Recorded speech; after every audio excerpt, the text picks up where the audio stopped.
Bonjour et bienvenue à la dernière émission de la saison du Communautaire en action. Une émission durant laquelle nous entendrons des travailleurs, bénévoles, partenaires, utilisateurs de services nous parler de leur expérience avec le milieu communautaire. Le sujet de l'émission aujourd'hui, Émilie, c'est encourager l'insertion sociale et socio-professionnelle. Oui, Martin, aujourd'hui, on va avoir la chance de parler d'un service qui est offert par une grande diversité d'organismes communautaires. D'un côté, le service d'insertion sociale, qui fait référence au fait de réintégrer sa communauté, tout simplement. Au niveau de l'insertion socio-professionnelle, c'est le fait de réintégrer plutôt le marché du travail. Il y a également des organismes qui offrent à leur clientèle des opportunités de travail pour faciliter l'intégration au marché du travail. Oui, on peut penser entre autres à Carrefour Jeunesse Emploi d'Outaouais. Eux offrent un service de traiteur qui s'appelle le Croc-en-Bouche, qui est géré du début jusqu'à la fin par les jeunes qui reçoivent des services de Carrefour Jeunesse Emploi. Ça leur donne une belle expérience de travail valorisante, puis qui les aide à développer leurs compétences sur le marché du travail. Le reportage que tu nous as préparé présentera des organismes qui offrent des soutiens à l'emploi. Oui, alors je vous ai préparé un reportage sur tous les services offerts par les organismes de soutien à l'emploi, justement. On va regarder ça.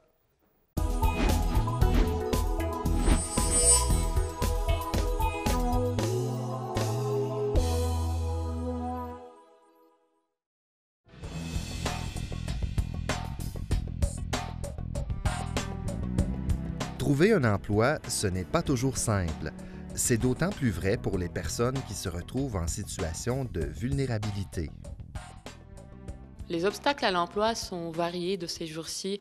On a l'avancement technologique qui affecte énormément l'obtention d'emploi pour certaines personnes, surtout les personnes qui sont ou bien analphabètes ou bien qui n'ont pas eu la chance d'apprendre vraiment à utiliser la technologie, l'informatique, etc. Donc ça, c'en est un. D'autres obstacles à l'emploi pourraient être l'agisme, la discrimination, les préjugés que les gens ont, la dépendance à la drogue, les dossiers criminels. Il y a aussi les problèmes de santé, les absences prolongées, puis retour à l'emploi plus tard. Plusieurs organismes communautaires tentent de pallier à ces obstacles grâce à des services d'aide à l'emploi ou d'intégration au travail. Réseau Outaouais, c'est un organisme en préemployabilité. C'est le seul organisme en préemployabilité en Outaouais. Donc, Réseau, grosso modo, a deux services. Le Pass Action, qui sont des stages qu'on offre aux personnes très éloignées du marché du travail. Et on a le service d'aide à l'emploi qui aide justement ces gens-là éloignés du marché du travail. Dans ce service-là, on fait des évaluations ou de l'accompagnement. Donc, Réseau Outaouais, ce qu'il faut se dire, c'est préemployabilité offert aux personnes très éloignées du marché du travail. Les petits points? À Port Emploi Québec, nous, par exemple, avec les stages, avec les stagiaires, on peut avoir ce qu'on appelle des doubles participations. Donc, un participant qui va avoir un suivi autant à l'envol qu'avec nous. Donc, on travaille conjointement avec l'envol. Si on parle de l'évaluation, tantôt, que je disais, quand on évalue une personne, souvent, on peut la référer soit à la relance, parce que la personne elle peut aller à la relance, elle est rendue là, soit avec option femmes-emploi pour les femmes, soit avec le CITO pour les personnes migrantes. Donc, on est amené à avoir des liens avec tous les organismes en employabilité, vraiment, et beaucoup d'organismes en santé mentale, comme je disais, parce que la plupart de notre clientèle ont une grande détresse psychologique, là. Dans le fond, l'Envol travaille avec des personnes qui ont une problématique santé mentale. On les aide à retourner ou maintenir leur emploi. Et aussi les études. On travaille avec la réinsertion au niveau des études. C'est que ces personnes-là composent évidemment avec leur problématique santé mentale au quotidien. Donc, ça amène des défis au niveau de l'emploi ou des études. Je dirais peut-être les deux défis majeurs qu'on a à composer avec, c'est trouver le bon milieu, trouver un milieu adapté à leurs capacités, leurs forces et aussi et surtout leurs limites. Évidemment, comme tout le monde, on a des limites, soit la tolérance au stress, composée avec le stress de performance, composé avec les relations interpersonnelles, des fois plus difficiles avec les patrons, tout ça. Donc, nous, on leur offre un support là-dedans pour qu'ils puissent, pour que ça aille bien, dans le fond, pour qu'ils puissent maintenir leur emploi. L'activité école avance. OK, super. Donc, Mais là, c'est... Ouais. et en même temps, ici à La Relance, nous, dans nos bureaux, il y a un conseiller qui travaille, ou une conseillère, qui travaille avec eux sur l'autre côté, de leur vie sociale, les préparer à être fonctionnels dans une entreprise régulière. Donc, on fait une grande démarche avec eux. S'ils ont des problèmes, que ce soit au niveau manque d'études, on les aide à retourner aux études aussi, s'ils le veulent certainement. S'ils ont des problèmes au niveau plus santé mentale, aussi, on va les diriger vers les ressources convenables. Problème peut-être de dépendance minime là, qui n'empêche pas l'obtention d'un emploi. Aussi, on les dirige vers des organismes qui vont les aider. Des problèmes aussi d'itinérance, des fois. Donc, on va les diriger vers les ressources convenables. Donc, on fait à la fois l'accompagnement de très, très proches et on les aide à acquérir une première expérience de travail, ce qui va les aider plus tard à trouver un emploi régulier dans une entreprise. Afin de mieux répondre aux besoins des personnes, les organismes concentrent parfois leur mission sur un groupe de clientèle en particulier. Les services que l'on offre sont basés sur trois piliers de base, c'est-à-dire la recherche d'emploi, l'entrepreneurship et aussi le retour aux études, donc l'orientation. Si on parle de la partie recherche d'emploi, c'est divisé en certains services. Il y a des services pour les jeunes adultes qui sont plus éloignés du marché du travail, c'est-à-dire des décrocheurs. Pour les jeunes adultes qui sont, je dirais, nos professionnels, c'est-à-dire ceux qui sont plus près du marché du travail, avec une formation, que ce soit collégiale, universitaire, il y a des ateliers pour les aider avec leur recherche d'emploi, avec tous les outils qu'on peut offrir, c'est-à-dire CV, entrevue, lettre de présentation. C'est une intervention qui est faite au niveau de la recherche d'emploi basée sur ce qu'on appelle le fameux empowerment, qu'on dirait l'appropriation. Donc, c'est plus le faire avec plutôt que le faire pour. Donc, on met beaucoup l'emphase sur l'appropriation. Dans le fond, la fameuse image du pêcheur. Donc, on va montrer à la personne comment pêcher au lieu de donner le poisson à la personne. Ça lui permet de prendre en main sa destinée et de reproduire la façon de faire par la suite, une fois qu'il va être par lui-même, même si le CJEO a toujours les portes ouvertes pour lui. Les organismes d'aide à l'emploi favorisent grandement l'accès et le maintien au travail, un allié important pour une société saine où chacun a une chance égale d'occuper un emploi qui lui convient.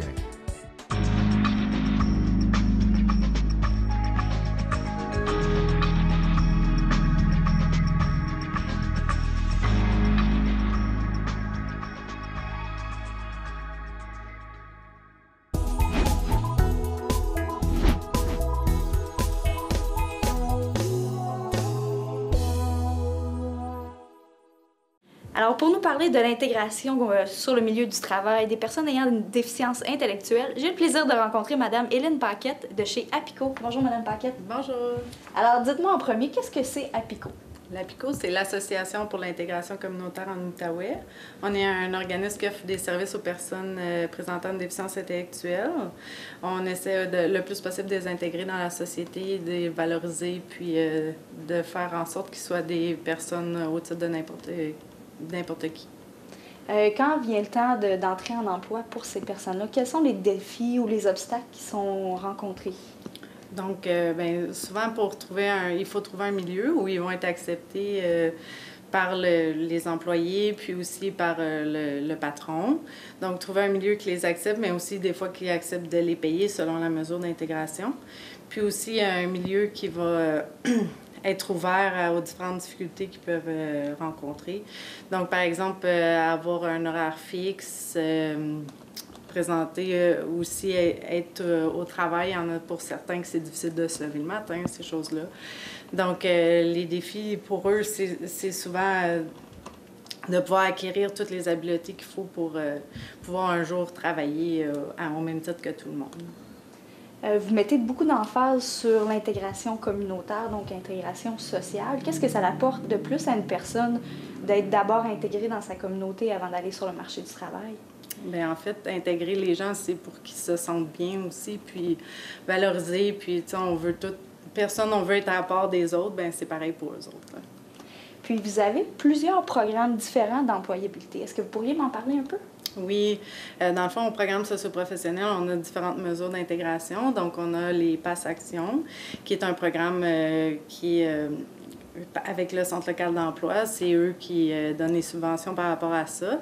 Les personnes reçoivent une certaine somme d'argent là, pour faire ce programme-là. On a aussi des contrats, des protocoles d'entente. Un contrat que l'APICO signe avec un employeur, puis le participant qui va nommer ses tâches, puis tout ça qu'il y a à faire. Avec ça, les personnes reçoivent une petite allocation. On en a qui font juste du bénévolat, mais on en a d'autres aussi qui font des contrats d'intégration au travail. Pour ça, on travaille en collaboration avec la relance. Puis comment ça se passe, la relation que vous avez avec les employeurs?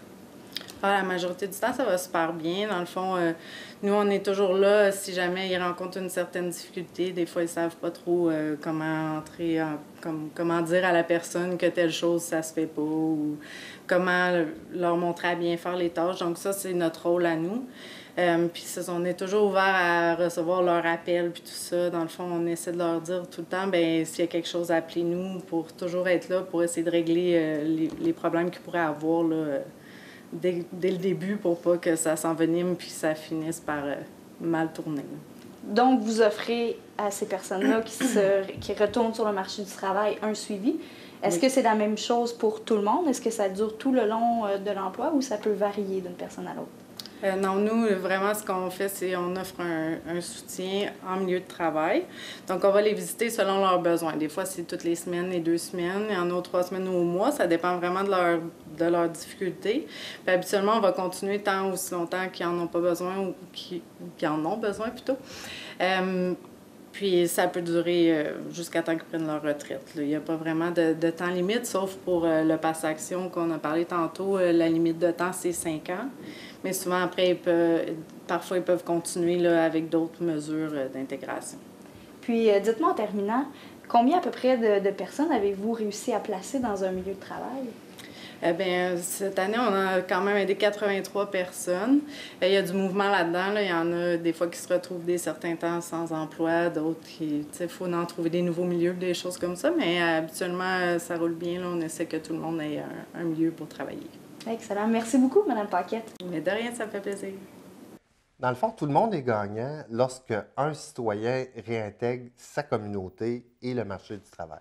Ah oui, hein, certainement. Ça fait rouler l'économie, fait rouler notre communauté, ça améliore le tissu social. Mais je pense que d'abord et avant tout, les organismes qui offrent ce genre de services visent vraiment à améliorer la qualité de vie d'une personne qui est probablement en situation de vulnérabilité, l'aider à retrouver une vie plus saine et plus fonctionnelle. L'une des approches qui est souvent priorisée pour encourager l'insertion sociale et socio-professionnelle, c'est l'empowerment. Oui, l'empowerment, un mot qui est revenu durant notre reportage.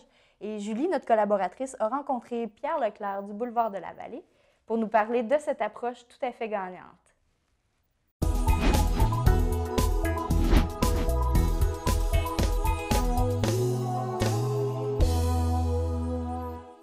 Bonjour, Monsieur Pierre Leclerc, directeur général du Boulevard de la Vallée. Ça va bien? Ça va bien, merci. Toi-même? Oui. J'aimerais commencer cette entrevue avec vous sur la réinsertion sociale et la méthode utilisée par le Boulevard de la Vallée, en commençant par expliquer un peu ce qu'est le Boulevard de la Vallée. Okay. Le Boulevard de la Vallée, c'est un organisme, évidemment, communautaire autonome. Autonome est important, on y tient beaucoup. Notre mission, c'est de travailler en réinsertion sociale et en réadaptation avec des personnes adultes qui ont un trouble en santé mentale. Et on couvre tout le territoire là, du CIS-Papineau, en fait. Alors, on a des installations à Buckingham, on en a à Saint-André aussi. En fait, le boulevard, ce qu'il faut retenir peut-être, là, il y en a qui... Il faut le voir écrit, c'est A-R-T à la fin, T comme Thérèse, donc c'est l'art. C'est notre approche un peu, c'est en fait l'art, ça peut être l'art de vivre, donc le réseau social, tout ce qui vient avec habiter son quotidien. Puis il y a l'art aussi plus créatif. On a beaucoup d'ateliers. On a des ateliers photo, cuisine collective, on a des ateliers d'art, dirigés dans les menuiseries. Fait qu'on a plusieurs volets là, que je pourrais parler sûrement plus longuement, plus loin dans l'entrevue. Et si je ne m'abuse, il y a aussi une boutique où vous vendez des produits faits par les... Oui, en fait, c'est un des volets. Bon, on a 4 volets. On a les milieux de jour, qui est vraiment un lieu de socialisation. On a des plateaux de travail et en menuiserie et en art. On a de l'hébergement. On a 6 logis supervisés. Donc, c'est des gens qui ne sont pas prêts à aller vers un appartement autonome, mais qui refont leurs armes, qui reprennent confiance à vivre dans un appartement où il y a une supervision qui est faite, ils ont un intervenant d'attitré. Et on a un volet d'économie sociale, c'est-à-dire tout ce qui se fait à travers les différents volets au boulevard, une partie, se retrouve aussi en boutique. Alors, on fait travailler des gens de notre clientèle, au service à la clientèle, qui ont été formés d'ailleurs par le Carrefour Jeunesse Emploi. Et c'est un peu une façon de promouvoir, de sensibiliser, de démystifier la santé mentale. On peut en parler longtemps, mais c'est le fun de passer par ce dont ils sont capables, par leur création, pour mieux expliquer c'est quoi la santé mentale. Effectivement, vous faites beaucoup de choses. Moi, je viens d'apprendre des choses là, que je ne savais pas. On sait qu'il y a plusieurs approches en réinsertion sociale. On ne les nommera pas toutes aujourd'hui parce qu'il y en a beaucoup. Vous, au Boulevard de la Vallée, avez-vous une approche particulière et quelle est-elle? De quelle façon c'est? J'ai compris le principe des paliers, mais plus précisément. Oui. En fait, nous, on croit beaucoup au rétablissement. Le rétablissement en santé mentale, c'est un processus, en fait, qui commence quand la personne décide de ne plus laisser la maladie prendre toute la place dans sa vie. Donc, c'est sûr que par notre approche, on laisse beaucoup la personne identifier c'est quoi ses besoins. Nous, on est là comme accompagnateurs parce que c'est sûr que quand un diagnostic, ça fait mal très souvent. Ce qu'on entend comme témoignage, souvent, c'est quasiment comme un arrêt de mort. C'est vrai que tu dois te développer des nouveaux repères. C'est un peu comme si tu as un bras cassé. Là. Ça se peut qu'au début, ta blonde t'aide à mettre ta chemise et à la boutonner. Peut-être que, à un moment donné, tu vas arriver avec un peu d'effort à la mettre toute seule. Tu vas te trouver des stratégies, puis elle va peut-être encore t'aider à la boutonner. Mais si tu persévères, à un moment donné, tu vas être capable de la faire, mettre ta chemise puis la boutonner toi-même. Fait qu'il faut que tu développes des nouvelles stratégies. Tu n'es pas moins intelligent qu'avant. Tu n'es pas moins brillant. En fait, tu es juste quelqu'un qui a eu une maladie qui t'oblige à avoir des nouveaux repères, qui t'oblige à peut-être te redonner une routine différente et peut-être te redéfinir aussi un projet de vie. Parce que des fois, la maladie va entraver peut-être ton rêve initial, mais il n'est pas interdit de recommencer à rêver sur autre chose. Puis à travers le rétablissement, on y croit beaucoup. Il faut rêver, il faut avoir un rêve, puis comment je vais l'atteindre. Puis quand je dis rêve, là, c'est pas nécessairement un jour aller sur la Lune. Là. Des fois, c'est des petits défis qu'on se donne au quotidien. On a une dame qui, après une dépression majeure, qui a duré longtemps, elle nous a été référée. On parlait d'insertion sociale. Oui. Elle vivait beaucoup d'isolement. Elle était plusieurs années chez elle. Tranquillement, elle nous a été référée. Elle a commencé à venir. Elle s'est impliquée au niveau des arts. Elle s'est impliquée au niveau de la couture. Elle a commencé à reprendre confiance, à réaliser que, hey, je suis capable encore. Elle est devenue membre au conseil d'administration. Et là, un des rêves qu'elle caressait, c'était de réapprendre à conduire, parce qu'elle n'avait pas conduit depuis des années. Et ça peut être anxiogène pour quelqu'un. Et là, c'est son mari qui fait le transport, mais son objectif, c'est de recommencer là, à conduire, reprendre cette autonomie-là pour être plus capable de se déplacer elle-même. Alors, c'est génial. Ça, c'en est un petit rêve de dire, hey, ça me mobilise, je veux aller vers ça. C'est bon. Donc, si je comprends bien, c'est une approche qui est vraiment axée vers l'individu, les besoins de l'individu et ce qu'est l'individu. Oui. Souvent, les formations qu'on a en psychologie, en psychoéducation, en technique d'éducation spécialisée, tu sais, on apprend assez rapidement à identifier le besoin de la personne qui... Sauf que, est-ce que c'est le besoin qu'elle veut travailler? En fait, nous, on essaie de les amener à préciser. On a ce qu'on appelle un PIF, un plan d'identification des forces. À travers le passé, là, tous les événements qui sont arrivés, les bons comme ce qu'on pense qui sont moins bons, il y a toujours des forces qui ressortent de ça. Quelqu'un nous raconte une anecdote de vie et maintenant, on va voir à quel point c'est une personne qui est persévérante. Alors, on va mettre ça de l'avant. Et à travers ça, on va essayer de travailler ensuite. C'est quoi que tu aimerais, toi? Puis ça revient un peu au rêve qu'on voyait tantôt. Mais pour ça, il faut commencer quelque part. Alors, oui, rétablissement, mais chez nous, on mise beaucoup sur l'action. C'est pour ça qu'on offre autant de volets. C'est amener les gens, mais en même temps, ils sont toujours libres de participer ou pas, mais amener les gens à s'investir, à recommencer à être en mouvement. Et c'est comme ça, à un moment donné, qu'il y a des idées qui viennent, et whoop, il y a toute une... Ils vont aller rechercher leur estime à travers ça. Des fois, ils se découvrent même des talents et des passions. Ça, j'ai vu ça, une dame qui avait pris un cours de couture, qui n'y croyait pas trop, a développé une passion, elle a économisé, elle s'est acheté un moulin, puis maintenant, le soir, au lieu de broyer du noir chez elle, toute seule, elle coud. Puis elle est fière d'arriver quelques jours après, nous montrer la robe qu'elle vient de se faire, la jupe qu'elle vient de se faire. Mais moi, je trouve ça merveilleux. Mais vous nous avez parlé de tout ça, mais j'imagine qu'il y aurait probablement des choses qui pourraient aider votre organisme à atteindre plus facilement ses objectifs. C'est sûr que la santé mentale, c'est complexe. Hein? Il y a beaucoup de préjugés face à la santé mentale. Ça, on l'entend de notre clientèle, des gens qui fréquentent. Évidemment, ce qui est malheureux, c'est quand on entend parler de santé mentale, c'est souvent parce que ça a fait les manchettes. Donc, quelqu'un qui a tué sa mère, son père, on pense à Magnetta, qu'on pense à Turcotte, l'affaire Turcotte qui a tué ses 2 enfants. Là, on en parle beaucoup. Alors, les gens qui sont loin de cette réalité-là peuvent penser que oh, trouble mental égale tueur ou égale dangereux. C'est pas vrai, c'est une minorité. Les gens qui ont un trouble de santé mentale, d'ailleurs, c'est prouvé par des études qui sont plus souvent victimes de violences qu'eux-mêmes violents. Ah oui. Alors, c'est sûr que le regard des gens dans la société joue pour beaucoup. Moi, il y a quelqu'un un jour qui m'a dit, tu sais, le regard que les gens déposent sur moi fait plus mal que ma maladie. Depuis qu'ils savent que j'ai une schizophrénie, ils ne me regardent plus de la même façon. Alors ça, moi, j'inviterais les gens, lisez sur c'est quoi. Vous allez voir que c'est pas si affreux que ça. Puis ça demande beaucoup de courage à ces gens-là de réorienter leur vie, puis comme je disais tantôt, de se créer des nouveaux repères, puis d'aller de l'avant malgré ça. Donc, moi, c'est vraiment intéressant. Et j'imagine qu'aussi du financement pourrait vous aider. Ah, bien ça, c'est toujours, effectivement. Si on avait plus de financement, on aurait une équipe plus grande qui permettrait d'assurer encore plus de suivi. Parfait. Et pour terminer, donnez-nous des petits coups de cœur là, de réinsertion sociale. Là. Des bons coups que vous avez faits en réinsertion. Bien, nous, on les a pas faits. C'est eux rapidement. qui les ont faits. Je pense, mettons, 2 personnes qui ont fréquenté, 2 personnes qui sont schizophrènes, qui ont commencé à fréquenter le centre, qui se sont créés des repères. Au bout d'X années, ces 2 personnes-là sont parties à Cuba, tout seules. Avec ce que ça implique, là, les douanes, l'avion, donc énormément d'inconnus. Wow. Mais, comme il me racontait au retour, là-bas, on s'est recréé des repères. On s'assoyait toujours à la même table. Si c'était pas libre, on attendait pour avoir toujours le même serveur. Donc, ils se sont créés des habitudes.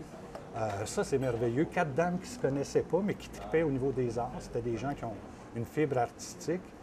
À un moment donné, un des rêves qu'ils partageaient, c'était d'aller voir aller à New York et voir je vais le dire, des expositions de tableaux, tout ça. Alors, ils se sont organisés un week-end, un groupe, puis ils sont allés à New York. C'est sans support professionnel, et puis c'est correct, là.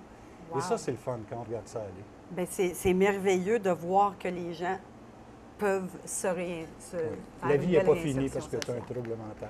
Merci beaucoup. Ça fait plaisir. Les besoins en services de réinsertion sociale et socio-professionnels, ça varie d'une personne à l'autre.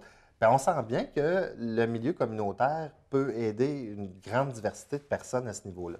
Oui, tout à fait, parce que les services sont absolument variés. Ça peut passer simplement de l'aide à la rédaction d'un CV, des foires à l'emploi, des formations sur les compétences de base, services d'activité sociale, tout simplement pour réintégrer notre communauté, développer nos aptitudes sociales. Vraiment, toutes sortes de services pour toutes sortes de besoins. Sans oublier tous les services et les activités qui visent à développer des aptitudes ou des nouveaux apprentissages. Oui, exactement. Puis justement, Martin, pour conclure l'émission d'aujourd'hui, on a rencontré des apprenants du Centre Alpha Papineau et de l'organisme Le Vent dans les lettres qui font des apprentissages de base, donc la lecture, l'écriture et le calcul, afin de développer leurs compétences générales.